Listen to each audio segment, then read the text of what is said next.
So I hurried and finished this book because it was overdue, and wow, this is incredible. I think always short story collections, some stories hit harder than other stories, but I would say 80 to 90% were great. So yeah, highly recommend. The last story was so good and so different from the other ones. There's so much variety and range in these stories.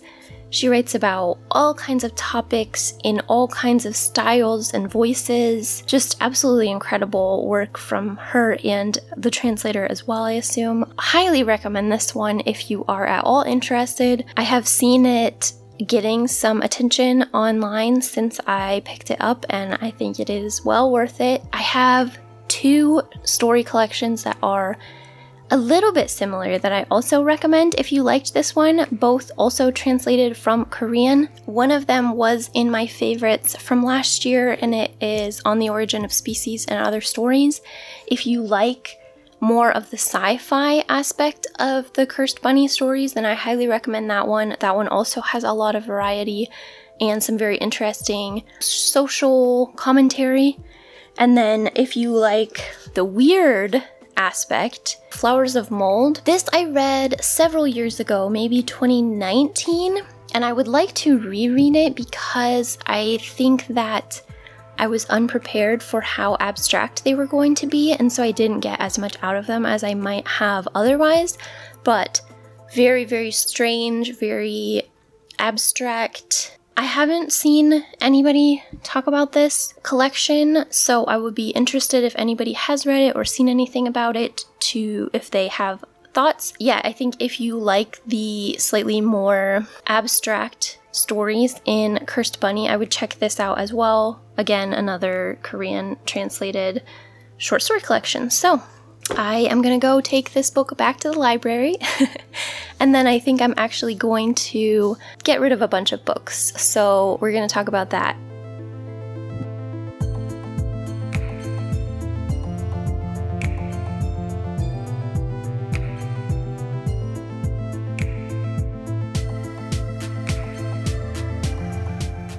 Hello. So I am feeling marginally better about my unread shelf. So basically, I have just lately not been getting any joy or excitement out of the unread books that I own. Mostly they have been feeling like a responsibility, and for several years now I have wanted to get my collection much smaller of unread books, and actually in 2020, I tried to read all of my unread books, and I was pretty successful. I had between like 70 and 100, and I did read or DNF or declutter all the way down to about 12, and I was very happy with that. And then I've just kind of over 2021 acquired not a lot more books, but more books. I probably had gotten up to around 40 at one point, and then I did a little bit of decluttering and reading, and I was down to probably 30-ish. And I just still wasn't happy with it. I felt like there were so many books up there that I wanted to read, in theory, but looking at them, I did not want to pick them up at all, ever. And so, I could go to the library and be excited about that same book, but when it was in my house, I wasn't excited about it. And this is all like in my head, and I know it's all in my head, but I am sort of a minimalist. I am at least moderately minimalistic, and I think it's just the pressure of owning it makes me feel obligated to read it and finish it. Whereas if I get it from the library, I feel no obligation to it whatsoever. So I have decluttered quite a few. I got my Spanish books standing upright as they should be. Also, I don't feel this way about my Spanish books. I don't know why. It's only my English books. But anyway, and then I decluttered down to this little stack here and these 3, so around 11 books. I think I feel okay with that. We will see. I may end up getting rid of a few more, But these are all books that I really, really want to read, and some of them would be difficult to get from the library. So I am keeping them, and I'm going to make an effort to read through them fairly quickly. I'm not going to put so much pressure on myself that I, defeat the purpose of this whole thing, but I would like to get down to almost none. I would like to be one of those people who buys a book and then reads the book. Like, only buys the book if they are just so excited to read it right at that very moment. And I would like to largely just get books from the library. And if I love the book and want to have it in order to reread it in the future, I will buy it at that point when I know that that is true. I understand that some people get a lot of joy and satisfaction out of owning books. I do not. I think that I have gotten into the habit of buying books because I really enjoy going to used bookstores and looking at books, but I don't think that that actually corresponds to my joy at having the book itself. So hopefully we will be able to continue paring this back into something that I actually enjoy having.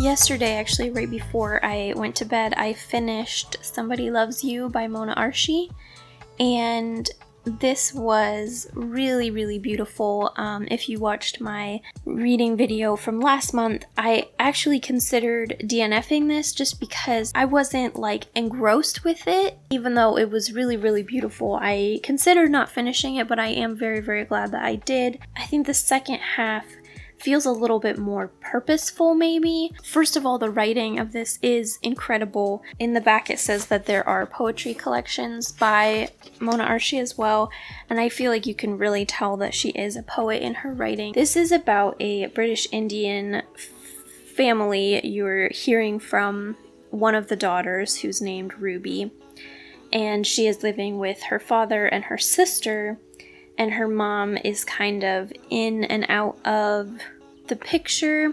So you're hearing just a lot of very, very rich internal dialogue, and she communicates, with her friends and family and everything through writing and through, gestures and nonverbal communication. So you're just so deeply in her world. I think even more so because you're not hearing the words coming from her. She talks about being Indian in a racist country, being part of a family, being a friend, being a daughter, being a sister. There are very sad things that happen in this book and traumatic things as well. There are definitely trigger warnings. Very much about people causing other people pain and people being in pain for reasons that are outside of their own control.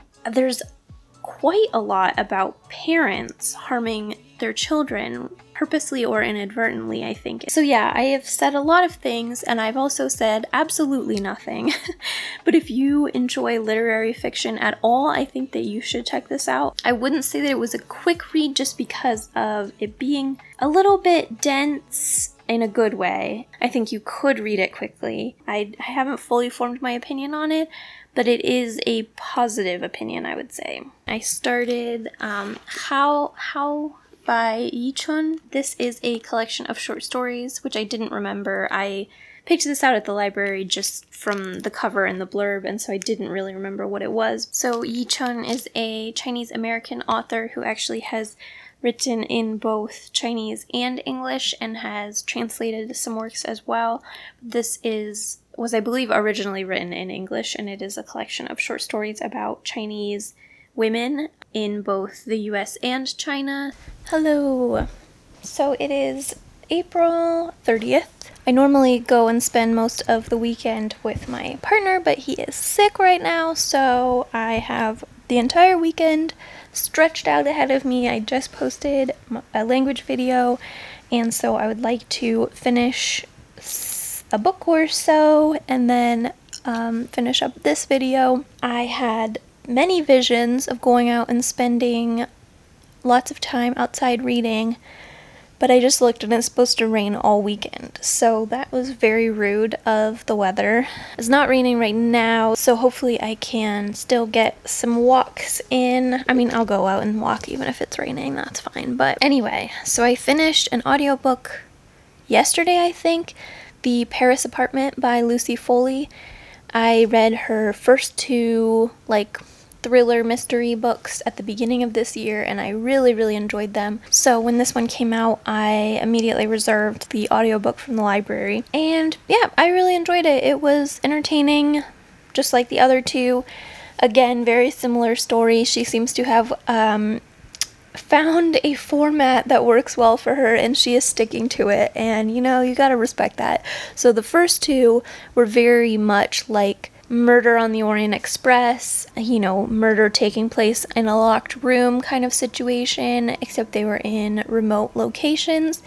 And this one is sort of similar, but located obviously in Paris. It was a little bit less of like a carbon copy than the other two, but it was still very similar. But I still really enjoyed it. I think she is very good at writing interesting characters, and that is kind of what the strength of her books is. Very interesting characters that you keep reading for, and a good mystery as well. So in this one, a British girl is traveling from the UK to Paris to stay with her brother, and she kind of doesn't really have anywhere else to go. And when she gets there, her brother is not there, and there's kind of some sketchy things happening around the apartment that make her concerned.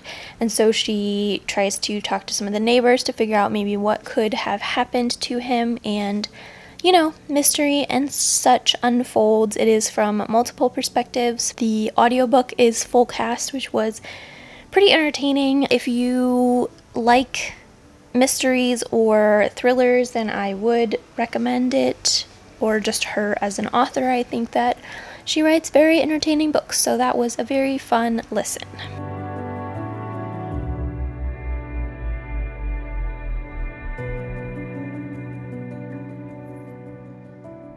Hopefully no one comes out. I'm at a school. I didn't start this walk intending to have an anti-capitalist rant, but I went to my taco truck, I got my tacos, I'm walking away, and there's no seating, obviously. Well, I guess not obviously, but there's no seating at the taco truck.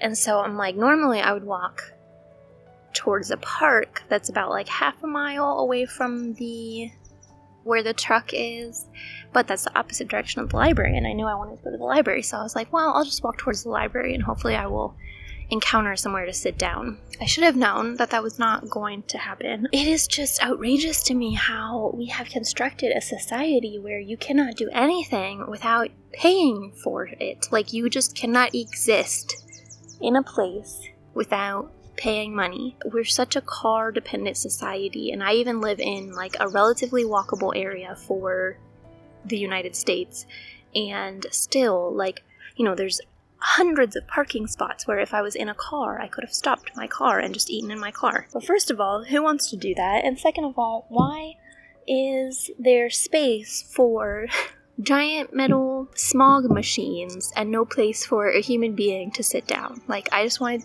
every single parking space to be replaced by a park bench or a picnic table or something. And yeah, so I'm at a school right next to the library, so hopefully I can get some reading in. I'm going to take back Somebody Loves You, and if I can finish How soon-ish, then I will take that one back as well. I think if you are at all interested in language, particularly Chinese language, you would love this. I don't know if she is a professor of the Chinese language or if she is just, passionate about it, but every chapter kind of discusses a character in a roundabout way, kind of.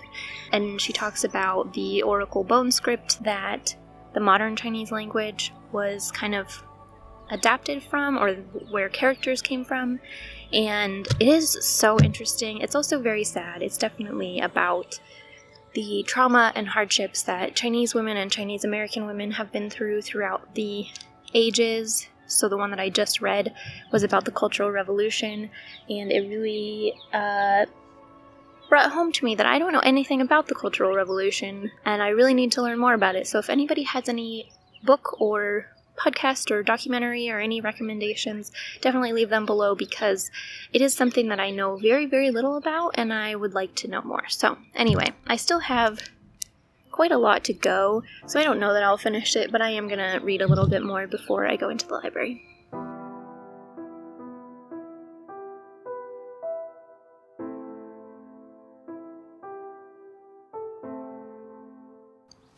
Hello. It's so wild. I'm back at the park that I was at earlier in this vlog, probably a week ago, with the pink flowers, and they are gone. All the leaves are reddish brown and the flowers are gone. So I'm glad that I didn't miss them. So I did finish How by Yi Chun, and it was wonderful. If you don't mind reading about trauma, generational trauma, racism, misogyny, many trigger warnings for that book, but I think that it is incredibly written, like a love letter to language, to the Chinese script characters in particular, but also art, pictograms, any kind of communication through visuals, and obviously a love letter to Chinese women and Chinese American women. I did pick up 5 books at the library. You are sitting on them right now, so I can't show you, but I will put it on the screen. I think I'm going to read the Toni Morrison short story right now. This was definitely an optimistic haul, because I do still have 1 book left over from my last haul, which was over a month ago. I've been reading pretty slowly lately, but I'm okay with that. But I at first only had the Toni Morrison and then 2 others, and then at the same time I saw the 2 longer books, Rosewater and Lent, and I've been wanting to read both of them, and so I was like, let me just grab these. Alright. Okay. Dang. I feel like it has lost all meaning at this point to say things were powerful, but this was a wild experience. So, I knew it was going to be good. I mean, it's Toni Morrison, but if you're not familiar with the premise, this is a short story, the only short story that she wrote, I believe, and it is about 2 girls who meet when they are about 8 years old, and one is black and one is white, and you do not know which is which. She purposely wrote it so that it would be impossible to figure out which is which, when I heard that premise, I was like, okay. Again, I knew it was going to be good and important and everything, but I was just like, sure, why would you need to know? But then you start reading it, and your brain goes crazy. It's wild. And the introduction, I don't know if every edition has the same introduction, but I would think so. There's an introduction by Zadie Smith, and she says the same thing, that she was could not stop her brain from trying to figure out which was which. It's just so wild, because I would never have guessed that would have been my reaction, but I'm just trying to read the story, and the whole time I'm trying to pick up on clues. And partially that's because, you're told that you can't figure it out, so of course your brain is well, now I'm gonna try to figure it out. But when you're not given someone's race, you definitely mentally assign them a race, whether you realize you're doing it or not. And when you are told that you cannot assign them a race, you are definitely trying to do it anyway. Highly recommend this. I think everyone in the world should read it. And I definitely recommend reading the story and then reading the introduction. The introduction is great and brings up a lot of things that I noticed when I was reading, and a lot of things that I did not notice when I was reading. This was so good. I will probably need to read it again before I give it back to the library. Oh, man. Definitely read this. It takes no time at all, and it was a formative experience for me. So I think that I am gonna call it. I don't think that I'm going to finish anything else or make any substantial progress this evening. So I hope that you have had a good month. I had a great reading month and a good month overall, and let me know in the comments what you read this month that you enjoyed or hated or DNF'd or anything else, and I will see you in the next video.